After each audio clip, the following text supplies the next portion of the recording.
Jack 37 செகண்ட்ல வந்தது. It's impossible. ஜாக்கால பாதியில ஓடி வரவே முடியாது. மண்டையக்கள் வராரு அப்படிங்கிற மாதிரி அது வந்து சேர்ந்து. முத்துக்குமரன் மண்டைய கழுவலையா?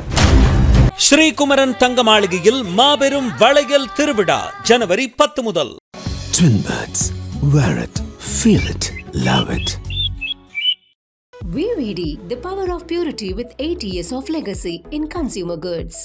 உழைப்புக்கான அங்கீகாரம்ங்கிறத விட நிறைய பேர் என் மேல வச்ச அன்புக்கான அங்கீகாரம் கிடைச்சிருக்குன்னு நினைக்கிறேங்க. நாம் அந்த பிஆர் உள்ள இருக்கும் பொழுதும் பேசுனது பிஆர் தான், வெளியில பிஆர். ஆனா உங்களை பொறுத்து உள்ளே உங்களுக்கு நிறைய பேர் பிஆரா இருக்க, உனக்காக தான் பேசிட்டு இருக்கோம், உனக்காக தான் சண்டை போடுறோம் அப்படின்னு சொல்லும் பொழுது இது உங்க மைண்ட் அஃபெக்ட் பண்ணுச்சா? இல்ல ஃபர்ஸ்ட் இதெல்லாம் வந்து நீங்க எப்படி பாத்தீங்க?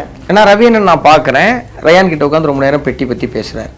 அடுத்து என்கிட்ட வந்து என்னடா பெட்டி எடுப்பியாடா அப்படின்னு கேட்டேன். நான் எடுக்க மாட்டேனே. ஏன் எடுக்க மாட்டேன்? அதுக்கு நான் ஒரு டெஃபினிஷன் சொன்னேன். நீ ஏன் கேப்டன் டாஸ்க்? நான் மட்டும் இருந்தேன்னா உன்னை அரைஞ்சு பல்லெல்லாம் உடைச்சிருப்போம்டா. இப்படி என் மேலே அவர் நிறைய விமர்சனங்கள் வச்சார். இப்படி எல்லார் மேலே விமர்சனம் வச்சதை பார்க்க முடிஞ்சு. பிஆர்னால தான் இன்னைக்கு வந்து இவ்வளோ தூரம் வந்திருக்காங்க. ஏன்னா ஒவ்வொரு இடத்துலையுமே முத்துக்குமரன் சொன்ன ஒரு விஷயம் என்னன்னா, நீ எப்படிமா இவ்வளவு தூரம் வந்த, எப்படிமா இத்தனை நாட்டுக்கு? அப்ப முத்துக்குமரன் மட்டும் தான் உழைப்ப போட்டிருக்காரு, மத்தவங்க உழைப்பு போடலன்றது முத்துக்குமரனோட ஒரு பாயிண்டா? எல்லாரும் தான். நீங்க சௌந்தர்யா தனியா முத்துக்குமரன் தனியான்னு பார்க்கவே பார்க்காதீங்க. 24 பேரும் உழைச்சிருக்கோம். அதே டாப் 8ல வந்தவங்க கூடுதலாக உழைச்சிருக்கோம். நீங்க உள்ள ஏதாவது பண்ணாதானே வெளில ப்ரொமோட் பண்ண முடியும். நீங்க உள்ள ஒண்ணுமே பண்ணலைன்னா எதை வச்சு ப்ரொமோட் பண்ணுவீங்க? ஸோ முத்துக்குமரன் ரொம்பவே கான்ஃபிடென்ட்டா இருந்தீங்களா? கண்டிப்பா கப்ப ஜெயிப்போம்.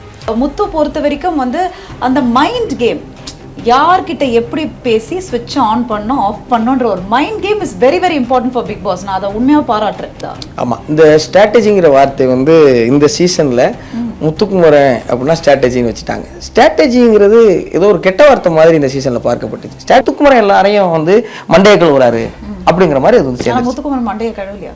எப்படிக்கா நீங்கள் கழுவ முடியும் மண்டையை? அவங்க நான் குழந்தைங்களா? நான் என்ன பால்வாடியில் டீச்சராக போயிருக்கேன். ஜாக் 37 செகண்டில் வந்தது. It's impossible. எனக்கு ஜாக்கை பற்றி நல்லா தெரியும். ஜாக்கால பாதியில் ஓடி வரவே முடியாது. இங்கே தோணுது யாரு இவனை தூக்கி வெளில வச்சுட்டா போதும்டா அப்படின்னு நினைச்சிங்களா? வணக்கம் முத்துக்குமரன், எப்படி இருக்கீங்க? வணக்கம்க்கா, நல்லா இருக்கேன்க்கா, நல்லா இருக்கேன். அதாவது எப்பவுமே அந்த டைட்டில் நம்ம அடிச்ச பிறகு நமக்குள்ள பல சந்தோஷம், பல தாட்ஸ், நிறைய விஷயங்கள் ஓடிட்டு இருக்கும். முத்துக்குமரன் பொறுத்த வரைக்கும் வந்து நீங்க யூஸ்வலா சொல்லக்கூடிய ஒரு விஷயம் வந்து, நான் உழைப்பை நிறைய போட்டிருக்கேன் அப்படின்னு சொல்றீங்க. அந்த உழைப்புக்கான ஒரு அங்கீகாரம் இன்னைக்கு முத்துக்கு கிடைச்சிருக்கா? உழைப்புக்கான அங்கீகாரங்கிறத விட நிறைய பேர் என் மேலே வச்ச அன்புக்கான அங்கீகாரம் கிடைச்சிருக்குன்னு நினைக்கிறேங்க. நான் உள்ளே இருக்கிற வரைக்கும் என்ன நினச்சிக்கிட்டு இருந்தேன்னா, நம்ம நிறையா உழைச்சிருக்கோம் பொருளுக்கு, நிறையா உழைச்சதுனால தான் நமக்கு வந்து இந்த டைட்டில் கிடைச்சிருக்குலாம். டைட்டில் கிடைக்க வரைக்கும் நினச்சேன். வெளியே வந்ததுக்கப்புறம் தான் எனக்கு தெரியுது, என்னை விட வெளியில் நிறையா உழைச்சிருக்காங்க. யார் யாருக்கிட்டேயோ சண்டை போட்டு, யாரோ முத்துக்குமரனே அவன் கஷ்டப்பட்டான், அவன் தாண்டா நல்லா விளையாடுறான். சமூக ஊடகத்தில் ரேண்டமாக போய் பார்த்தா யாரோ ஒருத்தர் ஏதோ சொன்னால் அதுக்கு கீழே போய் அவ்வளவு பேர் எங்கேயோ கனெக்ட் ஆகிருக்கேன்னு நினைக்கிறேன். எங்கேயோ எல்லாருக்கூடையும் போய் கனெக்ட் ஆனதுனால கிடைச்ச அங்கீகாரமே தவிர, உழைப்புங்கிறது எல்லாரும் போட்டாங்க, எனக்கு நான் போட்டது அதிகம் மாதிரி எனக்கு தெரிஞ்சிச்சு. அவ்வளோதான். உள்ள இருக்க. ஆனா நீங்க சொன்ன ஒரு பாயிண்ட் இப்போ என்னன்னா, வெளியில வந்து பார்க்கும் பொழுது நிறைய விஷயம் வந்து ஒரு பேசப்பட்ட ஒரு விஷயம் என்னன்னா, அந்த பிஆர் உள்ள இருக்கும் பொழுதும் பேசுனது பிஆர் தான், வெளியில பிஆர். இப்போ நான் ஸ்ட்ரெயிட்டாகவே முத்துக்குமரன் கேட்குறேன், ஒரு பிஆர்ன்ற ஒரு விஷயம் வந்து வெளியில இப்போ இன்னாரை பிடிக்கும் அப்படின்னா டெஃபினட்டாக அதுக்கான சப்போர்ட்டர்ஸ் வரதான் செய்வாங்க. ஆனா உங்களை பொறுத்து உள்ளே உங்களுக்கு நிறைய பேர் பிஆரா இருக்க, உனக்காக தான் பேசிட்டு இருக்கோம், உனக்காக தான் சண்டை போடுறோம் அப்படின்னு சொல்லும் பொழுது இது உங்க மைண்ட் அஃபெக்ட் பண்ணுச்சா? இல்ல ஃபர்ஸ்ட் இதெல்லாம் வந்து நீங்க எப்படி பாத்தீங்க? அந்த வாரம் சனிக்கிழமை வந்து சேதன் அதை ஓப்பன் பண்ற வரைக்கும் உள்ள எனக்காக அவங்க பேசியிருக்காங்கிறதே எனக்கு தெரியாது. இப்போ ரவி அண்ணனும், ஏன்னா ரவி அண்ணன் நான் பார்க்குறேன், ரயான் கிட்ட உட்காந்து ரொம்ப நேரம் பெட்டி பற்றி பேசுகிறார். அடுத்து என்கிட்ட வந்து என்னடா பெட்டி எடுப்பியாடா அப்படின்னு கேட்டேன். நான் எடுக்க மாட்டேனே. ஏன் எடுக்க மாட்டேன்? அதுக்கு நான் ஒரு டெஃபினிஷன் சொல்கிறேன். இப்போ அருணே அப்படி தான் கேட்குறாரு, ஜாக்கே அப்படி தான் கேட்குறாரு, தீபகன்கிட்ட பெட்டின்னு ஒரு வாயை திறக்கல. ரயானை தவிர எல்லாரும் ஒரே மாதிரி ஹேண்டில் பண்ணாருங்கிறது தான் என் பார்வை. அதே போல் என்கிட்ட உட்கார வச்சு, நீ ஏன் தீபகனை கேள்வி கேட்கல, நீ ஏன் கேப்டன் டாஸ்க்? நான் மட்டும் இருந்தேன்னா உன்னை அரைஞ்சு பல்லெல்லாம் உடைச்சிருப்பேன்டா. இப்படி என் மேலே அவர் நிறைய விமர்சனங்கள் வச்சார். இப்படி எல்லார் மேலே விமர்சனம் வச்சதை பார்க்க முடிஞ்சு. ஆனால் நான் உங்களுக்கு தெரியுமே, பிக் பாஸ் வீட்டில் நம்ம பெட்ரூமில் இருக்கும்போது கார்டனில் வேறு ஒன்று நடந்துகிட்டு இருக்கும், கிச்சனில் ஒன்று நடந்துகிட்டு இருக்கும், எதிர் ரூமில் ஒன்று நடந்துகிட்டு இருக்கும். ஆனால் எல்லாரும் சனிக்கிழமை வந்து உனக்காக அவர் பேசுறாருன்னு எனக்கு ஆடி போச்சு. ஒருவேளை நம்ம மேலே இருக்கிற அன்பில் எல்லாம், இப்போ ரியா ஏதோ ஒரு இடத்துல சொல்லியிருக்காங்க, முத்துக்குமரன் ஜெயிச்சா எனக்கு ரொம்ப சந்தோஷம், இதெல்லாம் சனிக்கிழமை கொண்டாந்து வைக்கிறப்போ எனக்கு இதெல்லாம் எப்போ நடந்துச்சுங்கிற மாதிரி இருந்துச்சு. அப்புறம் உண்மையிலே என் கண்ணில் பட்டுருந்துச்சுன்னா, ஒருவேளை என்னையை வச்சுக்கிட்டு ரவி என்னை வந்து வேற யார்ட்டையாவது இப்போ சவுண்டெல்லாம் சொன்னிச்சு, எல்லாரும் முத்துக்குமரனுக்காக பேச அப்படி தெரிஞ்சுன்னா நான் போய் ரவியை நான் கையை பிடிச்சிருப்பேன். அண்ணா இங்கே இது வேணாம்ண்ணே, ஏன்னா நாங்கள் 8 பேரும் போராடிக்கிட்டு இருக்கோம். இங்கே நீங்கள் வந்து முத்துக்குமரன் தான் ஜெயிப்பாங்கிற ஒரு மனநிலையோட இங்கே பேசுனீங்கன்னா அது சரியாக இருக்காது. மற்றவங்க ஏதோ ஒரு இடத்துல அது வந்து பாதிக்கும். அதனால நீங்கள் வெளியில், ஏன்னா அவர் வந்த உடனே கடைசியாக முத்துக்குமரனை பற்றி பேசுகிறார். முதல்ல தீபகனில் ஆரம்பித்து எல்லாரையும் அண்ணன் வாழ்த்தி தள்ளிட்டார். எனக்கு முன்னாடி யாரோ ஒருத்தர் வரும்போது பாஸ் சொல்லிட்டாரு, Ravi too much of information அப்படின்ட்டார். எனக்கு முதல்ல வாழ்த்தே கம்மி. நான் நினச்சிக்கிட்டு இருக்கேன், ஆகா ரவி என்ன நம்மளை காலி வேணா தான் உள்ளே வந்திருக்காரு ஊருக்கு நான் நினச்சிக்கிட்டு இருக்கேன். அப்புறம் இவங்கெல்லாம் பேசுனதை பார்க்குறப்ப என்ன புரிஞ்சுன்னா, ஏதோ ஒரு இடத்துல நம்மளை அவங்களுக்கு பிடிச்சிருக்கு. ஏன்னா கூட இருந்து பார்த்துருக்குறாங்க. இப்போ நான் சொன்ன மாதிரி அவங்க கண்ணிலையும் ஏதோ இடத்துல நம்ம உழைச்சிருக்கோங்கிறது தெரிஞ்சிருக்கு. அதனால நமக்கு அன்பை செலுத்துறாங்கங்கிறது இருந்தது. ஆனால் எனக்கு அதில் கடைசி வரைக்கும் ஒரு சின்ன நெருடல் இருந்துச்சு. ஏன்னா 8 பேர் உள்ளே வந்து நாங்கள் 8 பேர் இருக்கோம். அதில் எல்லாரும் ஒருத்தனுக்கு மட்டும் அன்பாக இருக்கிறதோ இல்லை ஒருத்தன் ஜெயிக்கணுங்கிற மனநிலையை வெளிப்படுத்துறதோங்கிறது ஏதோ ஒரு இடத்துல மற்றவங்களை பாதிச்சிருமேங்கிற சங்கடம் இருந்துச்சு. நடந்துருச்சு. எனக்கு என்னன்னா முத்துக்குமரன் அது ஒரு இடத்துல பாதிக்கிற மாதிரி எல்லாரும் இப்ப நிறைய பேருக்கு பேச தெரியாம சொல்லிருக்கலாம் கூட நம்மள. ஆனா முத்துக்குமரனை பொறுத்த வரைக்கும் உங்களோட மிகப்பெரிய பிளஸ் பேசுறதுதான்.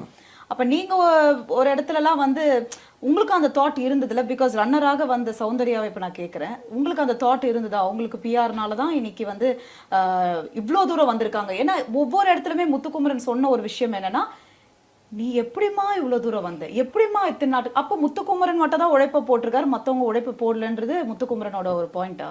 இப்பதான் ஓபன் ரொம்ப தெளிவா சொன்னேன். எல்லாரும் உழைச்சிருக்காங்க, என் பார்வையில நான் உழைச்ச மாதிரி தெரிஞ்சிச்சு.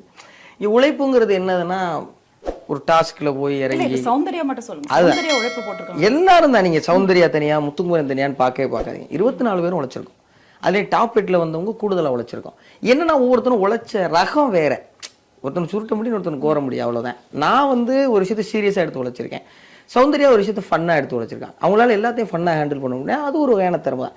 பிஆருங்கிறதுல நிறைய கிளாரிட்டி எங்களுக்கு உள்ள வரும்போது ஒருத்தர்னு சொன்னாங்க. தீபகண்ணை வரும்போது சொன்னது, டே பிஆர்னு ஒருத்தர் வச்சிருந்தாலும் பிஆர் ஆக்டிவிட்டின்னு ஒன்று நடந்தாலும் மக்கள் நினைக்கிறதாண்டா நடக்கணும்னு என்ன சொன்னார். ரொம்ப சத்தியமான வார்த்தையாக இருந்துச்சு.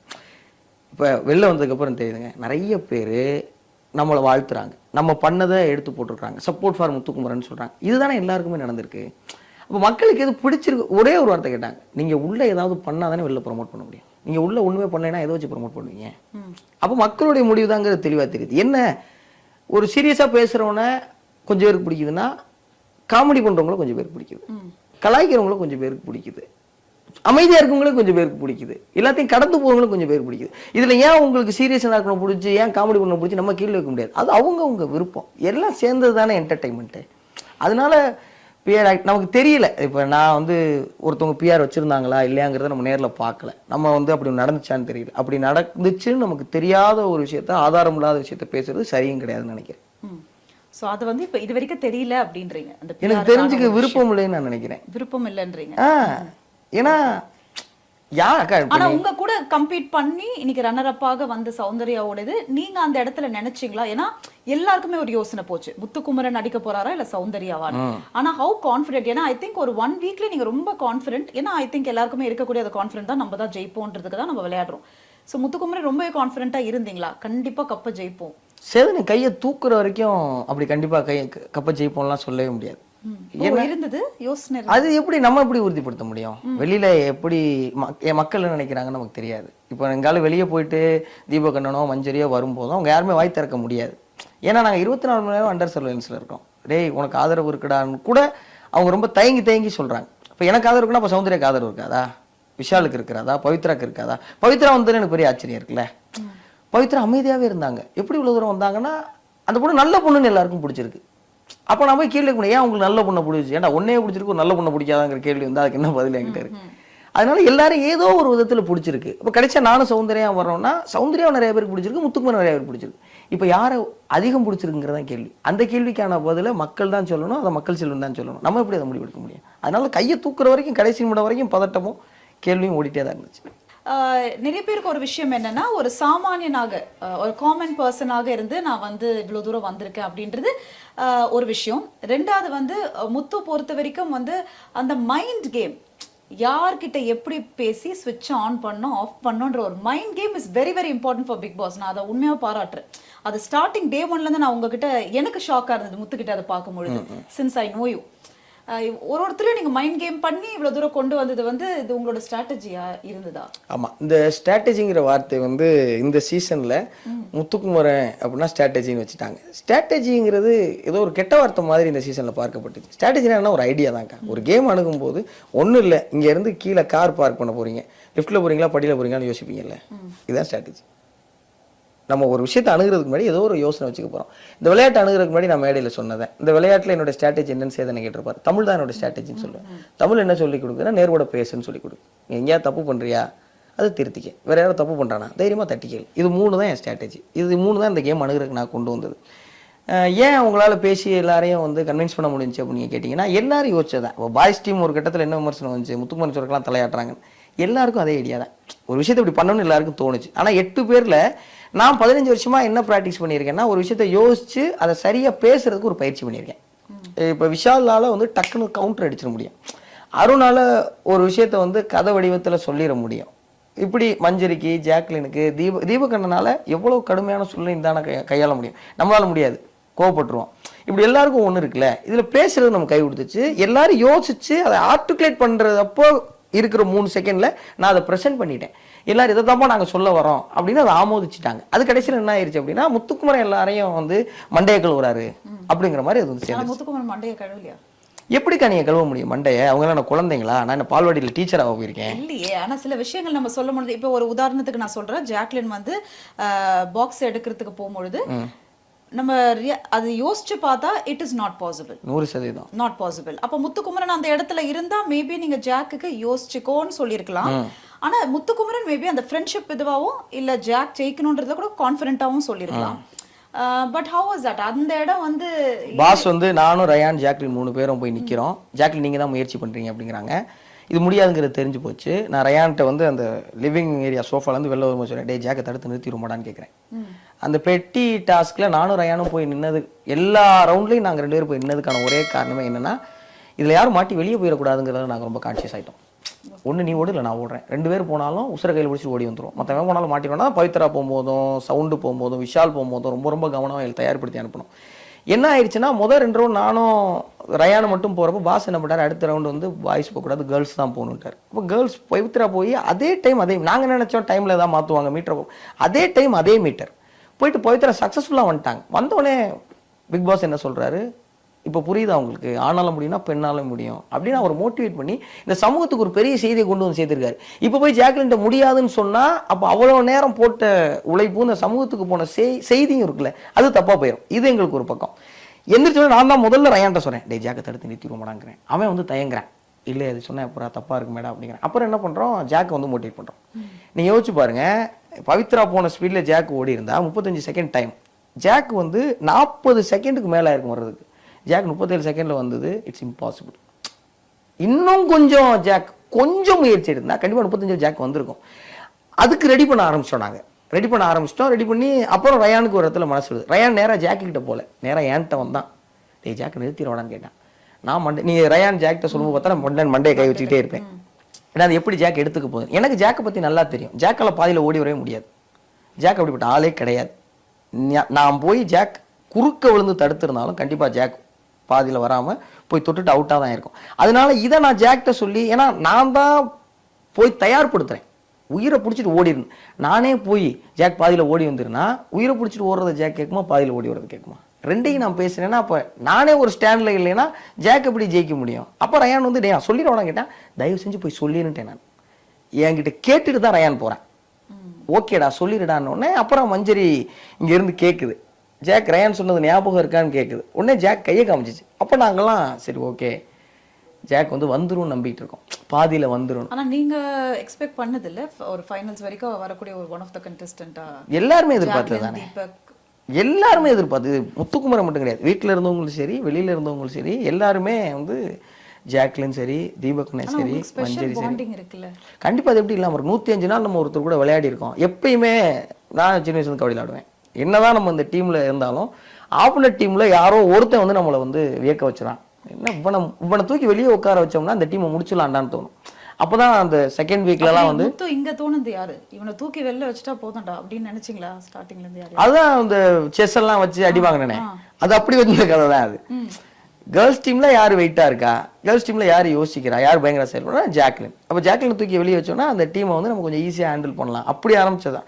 அப்புறம் கோடு புரிஞ்சதுக்கப்புறம் டீம்லாம் இல்லை, இண்டிவிஜுவல் கேம் அப்படிங்கிறப்போ அது இன்னும் வேற மாதிரியா வலுப்பட்டுச்சு. அப்படி அண்ட் உங்களோட பாண்டிங் கண்டிப்பா ஐ திங்க் நிறைய பேருக்கு பிடிச்சிருக்கு. அது தீபக் அவர்களோட இருக்கட்டும், ஜாக்லின்.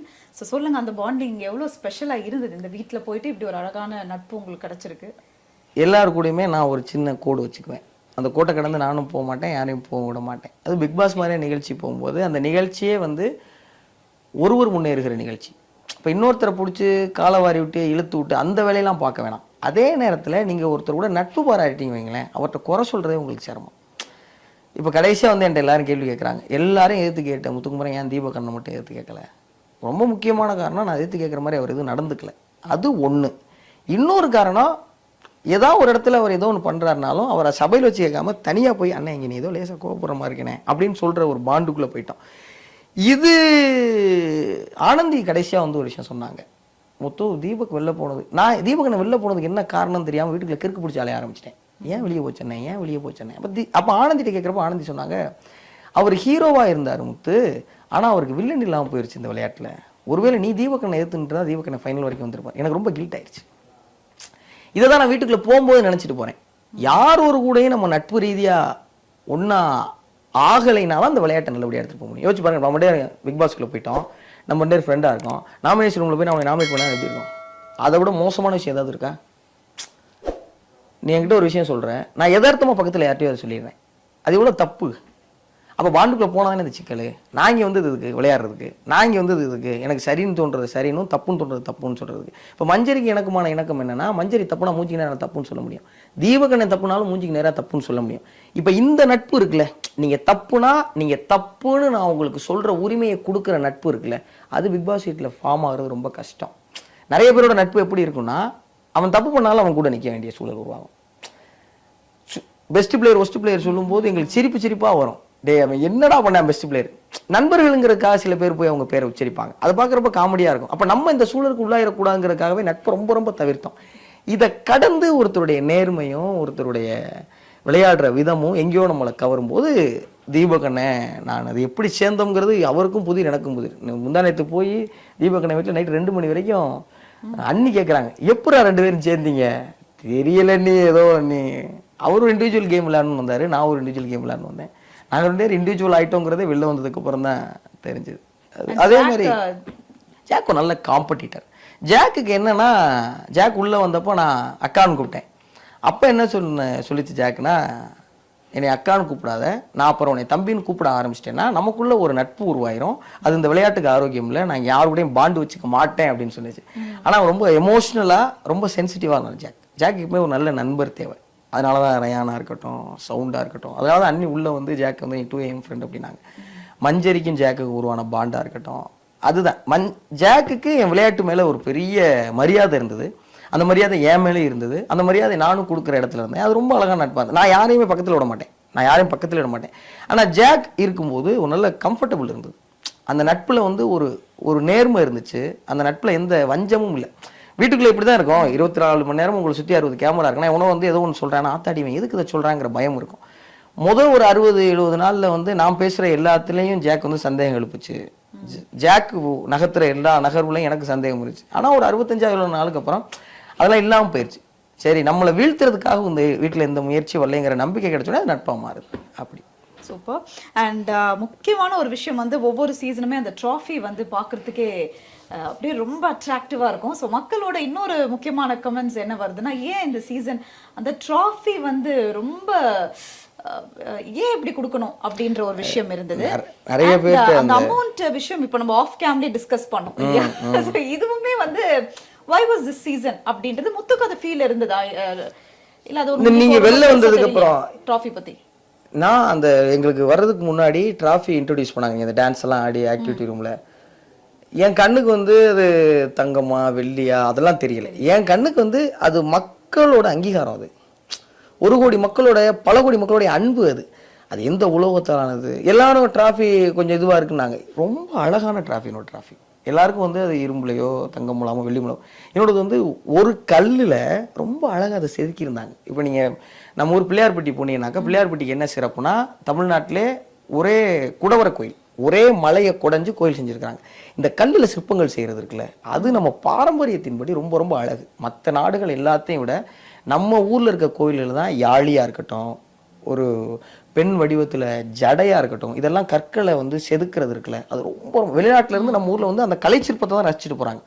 அப்படி பாரம்பரியத்தோடு செஞ்ச ஒரு கோப்பையாக பார்க்குறேன். அந்த கோப்பையோட கனம் நீங்கள் தூக்கவே முடியாது, தூக்கவே முடியாது. அவ்வளோ கனமாக இருக்கும், அவ்வளோ கனமாக அழகா செதுக்கி. எனக்கு என்னமோ உண்மையிலே தங்க முலாம் பூசி கொடுத்துருந்தா கூட இவ்வளவு சிறப்பா இருந்திருக்குமான்னு தெரியாது. ஆனா ஒருவேளை அது கேமரால போய் எப்படி சேர்ந்துச்சு என்னன்னு எனக்கு தெரியல. ஆனா நிஜமா சொல்றேன், எனக்கு தெரிஞ்சு 8 சீசன்ல என்னோட டிராஃபி தான் ரொம்ப கலைத்துவமான டிராஃபி. அதாவது டிராஃபிக்கு ரொம்ப அழகான அர்த்தம் கொடுத்துருக்கீங்க. அது நிறைய பேருக்கு ஒரு ரொம்ப ஃபீல் பண்ணியும் நிறைய எனக்கு ரொம்ப ஆத்மாத்மா உங்களுக்கு நன்றி சொல்லணும் போல இருக்கு. டிராஃபி வாங்கிட்டு முத்துக்குமரன் கொண்டு வீட்டில் வைக்க போறேன். ஆனா எல்லாரும் அவங்க வாங்கின டிராஃபி மாதிரி அந்த டிராஃபியை பத்தி பேசுறது இருக்குல்ல, இவ்வளவு அன்பு. அதுக்கு பதில் சொல்ல முடியாம நான் தினம் ஒவ்வொரு நிமிடமும் திகைச்சு போய் நிற்கிறேன். வெளில வந்துட்டு என்ன பண்ணீங்கன்னா எல்லாருக்கும் நன்றி சொல்லிட்டு இருக்கேன். என்கிட்ட வேற நான் எதுவுமே வெளில போயிட்டு என்ன பண்ணீங்க நிறைய இருக்கு, அம்மாக்கு அப்பா கூட்டி போனது. ஆனா ஒரே வேலையா இப்போ வர்றதுக்கு முன்னாடி வரைக்கும் இங்க வந்துட்டும் எல்லாருக்கும் நன்றி தான் சொல்லிட்டு இருக்கேன். அது எப்படி ஒருத்தனோட வெற்றியை வந்து எல்லாரும் அவங்க வெற்றியா கொண்டாட முடியுதுன்னா தெரியல. அண்ட் இன்னொரு விஷயமும் வந்து ஒரு இடத்துல நீங்க பயங்கரமா அந்த ஒரு விஷயம் நம்ம கத்தி ஒரு சவுண்ட் கொடுக்கும்பொழுது நமக்குள்ள இருக்கிற சில விஷயங்கள் வெளியில வரும்வாங்க. அது ஒரு கம்பேரிசனா போச்சு. என்ன ஆரி சார் மாதிரி ட்ரை பண்ண பாக்குறாரா அப்படின்ற மாதிரி நிறைய விமர்சனங்களும் வந்தது உங்களோட கேம்லயே. இன்னைய வரைக்கும் வந்தது. நம்ம பாசிட்டிவா இவ்வளவு பேசியிருந்தாலும் நிறைய இடத்துல வந்து நீங்க சொல்ற மாதிரி எப்படி இவ்வளவு தூரம் இவங்க வந்தான்னு தெரியுமா, எப்படியா முத்துக்குமரன் ஜெயிச்சான்ற விமர்சனமும் வந்திருக்கு. இதுக்கு முத்துக்குமரனோட பதில் என்ன? உனக்கு தெரியும்க்கா, 2021 ஜூலை 19 தான் சென்னைக்கு வர்றோம். அந்த வருஷம் நடந்த பிக் பாஸ் சீசன் 5 தான் வந்து முதல்ல ஹோஸ்ட் ஆயிருங்க. நிஜமாவே சேதனை சொன்ன மாதிரி அதுக்கு முன்னாடி பிக் பாஸ் நிகழ்ச்சியில் உடன்பாடு இல்லாத ஆள் நான். பிக் பாஸ்ங்கிற ஒரு பொழுதுபோக்கு நிகழ்ச்சி நான் சும்மா புரியாம பேசுவோம்ல, அப்போ இருந்த வயசுக்கும் அப்போ இருக்கிற அந்த குறைவான மெச்சூரிட்டிக்கும் என்ன ஒரு பெரிய வீட்டில் எல்லாரும் உட்கார வச்சு எல்லாரும் வயக்காட்டில் இறக்கி விடுங்கயா, இறக்கி விட்டு நிகழ்ச்சி நடத்துங்க, இப்படிலாம் பேசிக்கிட்டு இருந்த ஆள் தான். ஆனால் 2021 மீடியா அப்படிங்கிற ஒன்றுக்கு வந்தபோது தான் அந்த நிகழ்ச்சியை பார்க்கும்போது தான் மனிதர்களுடைய மனோநிலை பற்றி தெரிஞ்சுக்கிறதுக்கும் மனிதர்கள் தன்னைத்தானே மேம்படுத்திக்கிறதுக்குமான ஒரு களம் இது அப்படின்னு 5வது சீசன்ல இருந்தால் நான் பிக் பாஸை பார்க்க ஆரம்பித்தேன். அது உனக்கு நல்லா தெரியும். அதுக்கு மேலே நான் பார்த்ததே கிடையாது. ஆரி அண்ணனை வந்து எனக்கு எப்படி தெரியும்னா, அவரை பற்றி எல்லாரும் செவிவழி செய்தி இருக்குல்ல அப்படிதான் தெரியும். வெளியே வந்ததுக்கப்புறம் நீங்கள் ஆரி மாதிரி கத்துனீங்கன்னா, ஆரி மாதிரி கத்துனா என்னையா சொல்றீங்க, அண்ணன் எப்படி கத்துனாரு என்ன பண்ணாருன்னு எனக்கு தெரியாது. அந்த நேரம் இருக்குல்ல, பிக் பாஸ் சீடு உங்களை என்ன செஞ்சிருன்னா உங்களை மனோரீதியாக பெரிய பெரிய அழுத்தத்தை கொடுக்கும். உங்களால் புலம்ப கூட முடியாது. நீங்கள் புலம்புனா கூட அது எங்கேயோ யாரையோ ஹர்ட் பண்ணிடும், அது எங்கேயோ யாரையோ வந்து பாதிச்சிருங்கிறதுக்காக நீங்கள் எல்லாத்தையும் உள்ளே வச்சுக்கணும். ஒருத்தர் மேலே வருத்தம் இருந்தால் கூட அதை உடனே நீங்கள் எமோட் பண்ணிடாம, ஏன்னா தனியாக போய் பேசணும். அந்த வாரம் மஞ்சரி வெளியே போகிறாங்க. நானும் மஞ்சரியும் சண்டை போட்டது வந்து எனக்கு அந்த வாரம் முழுவதும் ஒரு பெரிய அழுத்தமாக இருந்துகிட்டே இருந்துச்சு. ஒருவேளை மஞ்சரி அந்த வாரம் வெளியே போகலைன்னா அன்னைக்கு அந்த ஞாயிற்றுக்கிழமை எபிசோட் முடிச்சோடனே மஞ்சரியை கூட்டிகிட்டு போய் எங்கள் வெள்ளை சோஃபாவில் உட்காந்து பேசியிருப்பேன். இப்போ மஞ்சரிட்ட என்னால் பேச முடியாதே, அந்த அழுத்தத்தை நான் எப்படி வெளிப்படுத்துறது? அப்போ எனக்கு ஏதோ நான் வீட்டுக்குள்ளே சொன்னேன், எனக்கு கத்தணும் போல இருக்குது. அப்போ போய் கத்துறானாங்க எல்லாரும். சொன்ன உடனே தான் நான் மைக் இது வரும் வராதுலாம் இல்லை, மஞ்சரி போயிடுச்சு. இப்போ நான் அதுலேருந்து வெளியே வந்தால் நான் என் விளையாட்டு நகர்த்தி கொண்டு போக முடியும். இப்போ அதுலேருந்து வெளில வர்றதுக்கு என்ன பண்ணணும்னா கத்துனா ஒரு ரிலீஃப் கிடைக்குன்னு தோணுச்சு, கத்துனேன். அது எல்லா விமர்சனங்களுக்கு உள்ளாகிறதுங்கிறது இயல்பு தானே, அது மாதிரி அதுவும் ஆயிடுச்சு. சூப்பர். ஸோ நீங்கள் சொன்ன மாதிரி ஒரு விஷயத்தை நோக்கி ஊர்லேருந்து வந்து இன்னைக்கு இவ்வளோ தூரம் விளையாடி என்ன சொல்கிறது ஒரு மக்கள் இடத்துல பிடிச்சிட்டிங்க அப்படின்னு சொல்லலாம். அப்படி இருக்கும் பொழுது எனக்கு என்ன கேள்வினா, அடுத்தது என்ன முத்துக்குமரனுக்கு? எதை நோக்கி வந்திருக்கீங்க? இவ்வளவு தூரம் வந்தாச்சு, அடுத்தது என்ன? படங்களா? கலைத்துறை தாங்க, என்டர்டெயின்மெண்ட். இந்த பிக் பாஸுக்குள்ள வர்றதுக்கு முன்னாடியே என்னன்னீங்கன்னா நான் அதான் சொன்னேன், என்டர்டெயின்மெண்ட் தான். மாக்கா பண்ண உள்ள கேட்ட இன்டர்வியூல தான் சொன்னேன், நமக்கு சில சிந்தனைகள் இருக்குது, நம்ம இந்த சமூகத்தில் சொல்ல வேண்டிய சில விஷயங்கள் இருக்குது, அதை சொல்கிறதுக்கான சரியான களம் ஊடகம். அது டிஜிட்டல் மீடியாவா, டெலிவிஷனா அல்லது திரையாங்கிறதெல்லாம் நமக்கு தெரியாது. காலம் நம்மளை எப்படியோ வழிகடத்தி கொண்டு போவோம். எந்த ஊடகம் கிடைச்சாலும் நம்ம மக்களை மகிழ்விக்கிறதையும் அதில் நம்மளால் முடிஞ்ச ஏதோ ஒரு சின்ன விஷயத்தை புகுத்துறதையும் நம்ம வேலை அப்படின்னு முடிவெடுத்துட்டு எது கிடைச்சாலும் பண்ணுற சூழல் தான். கமல் சார் தான் சொல்லுவார், வாட்சில் டிவி வந்தால் கூட நான் அதில் நடிப்பேன் அப்படின்னு கமல் சார் சொல்கிறதா ஞானசம்பந்தம் ஐயாங்களுக்கு ஒவ்வொரு நிகழ்ச்சின்னு சொல்லுவாங்க. அப்படி தான் ஊடகம், அது எது கிடைச்சா என்ன அதை செய்ய வேண்டியது. ஸோ நீங்கள் வந்து ரொம்ப அழகாக ஒரு விஷயம் சொல்லியிருந்தீங்க, அந்த வின்னிங் அமௌண்ட்ஸில் வந்து புக்ஸ் வாங்கி கொடுக்க போகிறேன் அப்படின்னு சொல்லிட்டு. அதுக்கும் நிறைய விமர்சனங்கள் வந்தாலும் ஒரு side it's a very good thought, அந்த இடத்துல நீங்கள் அதை சொல்கிறது. ஸோ இதுக்கான ப்ராசஸ் எப்படி போயிட்டுருக்கு? வின்னிங் அமௌண்ட்டில் மொத்தத்தையும் புக் வாங்கி கொடுக்க முடியுமான்னு எனக்கு தெரியாது. ஆமாம், நான் சொன்னேன் வீடு நண்பர்களுக்கு அதில் ஒரு பகுதி எடுத்து புத்தகம் வாங்கி கொடுக்கணும். ஆமாம், இப்போ எவ்வளோ பணம் வரும், எவ்வளோ பிடித்தம் போக என்ன அதெல்லாம் தெரியாது. ஆனால் ப்ராசஸ் பைக் வந்துருச்சா? இல்லை, அதெல்லாம் எப்படியும் கொஞ்ச நாள் எடுக்கும்ல. இப்போ தானே வந்திருக்கோம், கண்டிப்பாக கொஞ்சம் நாள் இருக்கும். பைக்கை வாங்கி அப்பா கையில் கொடுக்கணும். நேரடியாக போய் அரசு பள்ளிகளில் கொடுக்குறதா இல்லை பள்ளிக்கல்வித்துறையில் பேசுகிறதா அதெல்லாம் தொடங்க ஆரம்பிச்சிட்டோம். நிச்சயமாக அது வந்து சில முக்கியமான இடங்களுக்கு கொண்டு போய் சேர்க்கணும். ஏன்னா இன்னைக்கு தலைமுறைக்கு வாசிப்பு ரொம்ப அவசியம் நான் நினைக்கிறேன். ரொம்ப ரொம்ப அவசியம் நினைக்கிறேன். ஏன்னா இன்னைக்கு தலைமுறைக்கு நிறைய டிஸ்ட்ராக்ஷன்ஸ் இருக்குது. அந்த எல்லா கவனச்சிதறலையும் கடந்து ஏதோ ஒரு இடத்துல உணர்வு ரீதியாக அவங்க வந்து இன்னும் கொஞ்சம் தெளிவு பெறுவதற்கு வாசிப்பு ரொம்ப முக்கியம். அந்த இடத்துல ஏன் சொல்லணுங்கிற கேள்வி, செய்யறதா செஞ்சு விட்டு போக வேண்டியதானே. இதை நீ என்ன மேடையில் பேசி நீ பெரிய ஆள்னு பப்ளிசிட்டி பண்ணிக்கணும்னு நினைக்கிறியா அப்படின்னு ஒரு கேள்வி எழுப்பப்பட்டுச்சுன்னா, பிக் பாஸ் மேடையில் வெற்றி கோப்பையோடு நிற்கும்போது புத்தகத்தை பற்றி பேசினா எங்கேயோ ஒரு வீட்டில் எங்கள் அம்மா மாதிரியான யாரோ ஒரு அம்மா அவங்க பிள்ளைக்கு 2 புத்தகம் வாங்கி கொடுத்து படிக்க சொல்லுவாங்க. அந்த அம்மாவுக்கு நாளைக்கு நம்ம பிள்ளை இந்த மாதிரி இடத்துக்கு போகணுன்னா இந்த புத்தகம் ஒரு வழியாக இருக்குமோங்கிற ஒரு நம்பிக்கை கிடைக்கும். 50 ரூபா தான் புத்தகம், ஆனால் யாரும் வாங்க மாட்டோம். ஒருவேளை அப்படி யாராவது ஒருத்தன் புத்தகத்தை வாங்கி படித்து அடுத்த 20 வருஷம் கழிச்சு பிக் பாஸ் சீசன் 8 நீங்கள் சொன்னதுக்கப்புறம் என் பிள்ளைக்கு நான் அந்த புத்தகத்தை வாங்கி கொடுத்தேன், என் பிள்ளை இந்த இடத்துல இருக்குன்னு சொல்லிட்டாங்கன்னா நான் அப்படி தான் இந்த இடத்துக்கு வந்திருக்கேன். இப்போ என்னை மாதிரி யாரோ ஒருத்தர் வரணும்னு நினைப்பேன் இல்லை, அதுக்காக அந்த மேடையை பயன்படுத்திக்கிட்டேன். அவ்வளோதான். Super Muthu, thank you so much and all the best you.